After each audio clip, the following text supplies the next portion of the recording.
अनिका गुस्से में निकल गई। तभी वहां भागते हुए प्रीति आई।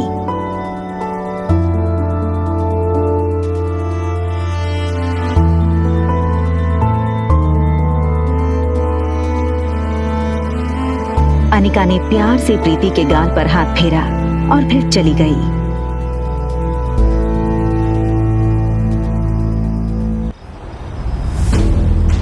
अनिका दुनिया में हर चीज से लड़ सकती थी, मगर कोई उसकी बेटी को कहे ये उसे बर्दाश्त नहीं था। किसके लिए बचा कर रखी है कंपनी?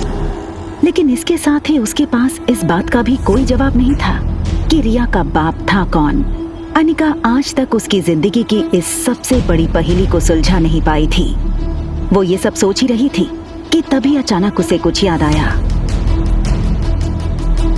अनिका ने अपनी फार्मा कंपनी के पुराने वफादार मैनेजर मनोज को फोन लगाया। Hello uncle. आज इतने सालों बाद कंपनी की मालकिन ने इस मुलाजिम को याद किया? एक्चुअली बस ये पूछना था कि कंपनी ठीक तो चल रही है ना? बेटा बस यूँ समझ लो, डूबती नाव में बस छेद पकड़ के बैठा हूँ। फिर भी सालाना 4-5 लाख का प्रॉफिट हो जाता है, जो मैं गौतम जी को भिजवा देता हूँ। अगर तुम चाहो तो अगली बार से तुम्हें भेज दूँ। नहीं अंकल, उसकी कोई जरूरत नहीं है। आप अपना ख्याल रखिएगा। आखिर क्या है इस छोटी कंपनी में जो डोगरा हाथ धोकर इसके पीछे पड़ गए। पहले मेरे जरिए ये कंपनी हड़पने की कोशिश की और उसी के चलते कुनाल से मेरी शादी करवाई, और अब कामिनी के जरिए ये कंपनी पाना चाहते हैं। लेकिन क्यों? तो कंपनी मेरे नाम क्यों नहीं करते? होटल की तरफ टैक्सी बढ़ ही रही थी कि तभी अनिका को याद आया कि उसने अपनी बेटी को एक प्रॉमिस किया था। मम्मा जल्दी वापस आ जाएगी और आते हुए ना आपकी फेवरेट चॉकलेट आइसक्रीम ले आएगी, ठीक है?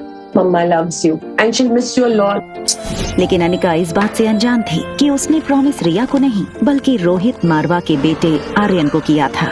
होटल पहुंचते ही अनिका की कार को सिक्योरिटी गार्ड्स ने घेर लिया और वो अनिका का रास्ता रोक के खड़े हो गए। ये क्या बदतमीजी है? इस तरह से मेरा रास्ता रोकने का क्या मतलब है? सॉरी मैडम, हमें आपका सामान चेक करना होगा। बैग चेक करो। अनिका को कुछ समझ नहीं आया। उसके पास सिर्फ एक पर्स और चॉकलेट आइसक्रीम थी। Yes sir, it is chocolate ice cream. Anika ने रोहित की फोटो देखी थी, वो उसे तुरंत पहचान गई। What nonsense is this? You can't do this with me.